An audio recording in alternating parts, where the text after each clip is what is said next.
gave myself a little cheat list trying to think about the top ones, you know, and I think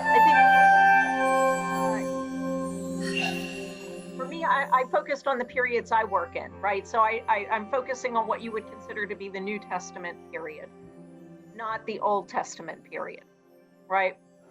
Because if you were to expand it to the Old Testament period, you would get other sites like Megiddo, which is biblical Armageddon, you know, like that. But that's not my field of expertise. And I think actually for anybody interested in Jesus and the world of Jesus, the period I work in is particularly interesting, right? So this is not in any particular order, but I think that it's impossible to start without mentioning the Dead Sea Scrolls, which of course have been described as the most important archaeological discovery of the 20th century. I wrote a book on the Dead Sea Scrolls almost 20 years ago. You know, all of the things that I'm going to mention are important for understanding not Jesus, the individual necessarily, that is the actual person, but rather the world that he lived in and the world that shaped his views and his teachings. Because Jesus was part of a Jewish world of the 1st century BC, 1st century AD. And if you want to understand him and what he reportedly says in the gospel accounts, you have to understand that world. So what's important about the Dead Sea Scrolls is not that they have any direct connection to Jesus. They do not. Most credible scholars would say they do not have any direct connection to Jesus.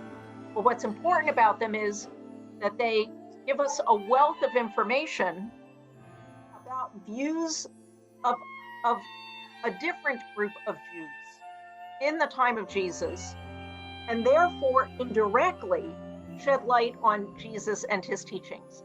Because what you have in Judea, the area around Jerusalem, in the time of Jesus, is a Jewish population that is split into all sorts of factions that disagree with each other on a lot of things.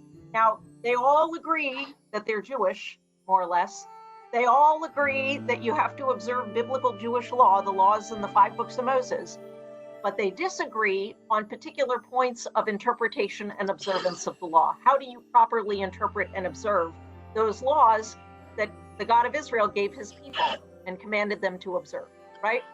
And so when you read the gospel accounts, what you see a lot of times is Jesus arguing over these points of law with opponents like, well, they're called Pharisees sometimes they're called Sadducees, sometimes they're called scribes, right? What they're doing is arguing about points of law. Are you allowed to pick wheat on the Sabbath, right?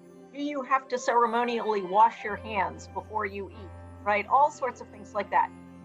So what's important about the Dead Sea Scrolls is that they give us a wealth of information. There are remains of approximately 1,000 different scrolls that were found among the Dead Sea Scrolls. So they give us the wealth of information about Judaism in the time of Jesus and the viewpoints of different Jewish groups in that time that help us contextualize, right, what Jesus reportedly says according to the gospel accounts. So, I don't think you could ignore the Dead Sea Scrolls. You know, we could say a lot more about them, but anyway, okay, so that's one of them. Right, okay, so a much more recent discovery